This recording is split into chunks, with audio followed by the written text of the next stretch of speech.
Salut à tous! Après une absence d'approximativement 700 ans sur YouTube, je reviens pour vous parler d'Animal Crossing New Horizons.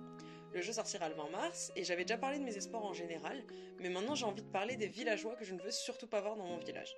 Commençons par Terrine. Non sans noter l'ironie du nom de ce canard. Terrine est le canard le plus laid du jeu, avec ses deux sourcils en forme de ver de terre et son regard qui pourrait te hanter jusqu'à ta mort.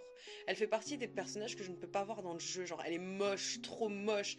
Je l'aime pas, et puis cette haine envers elle, bon, provient peut-être du fait qu'elle a emménagé sur Méros en Nord dans Animal Crossing New Leaf. Robert, bon, je sais pas vraiment ce que j'en pense. Au début, je le trouvais trop choupinoupinette, et puis je lui ai parlé, et j'ai entendu sa voix. Le traumatisme est resté, hein. Comment un petit chat tout mignon peut avoir le même timbre de voix que Jean-Marie Biga? Oh mon dieu.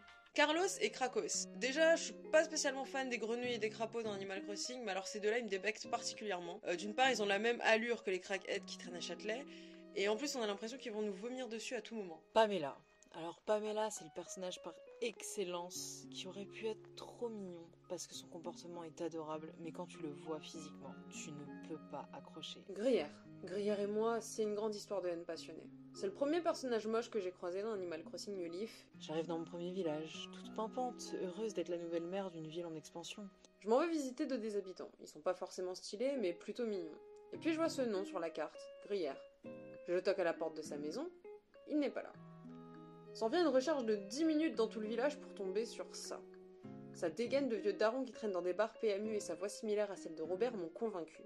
J'ai éteint ma 3DS et j'ai recommencé tout mon village sans hésiter une seule seconde. Et enfin, le petit dernier mais pas des moindres, la quintessence des personnages moches d'Animal Crossing, le pire du pire de cette merveilleuse licence, Manu. Est-ce que j'ai besoin d'en dire plus quand on voit ça ? Voilà, merci d'avoir regardé, j'espère que ça vous aura plu, même si je sais que c'est pas ma vidéo la plus qualitative.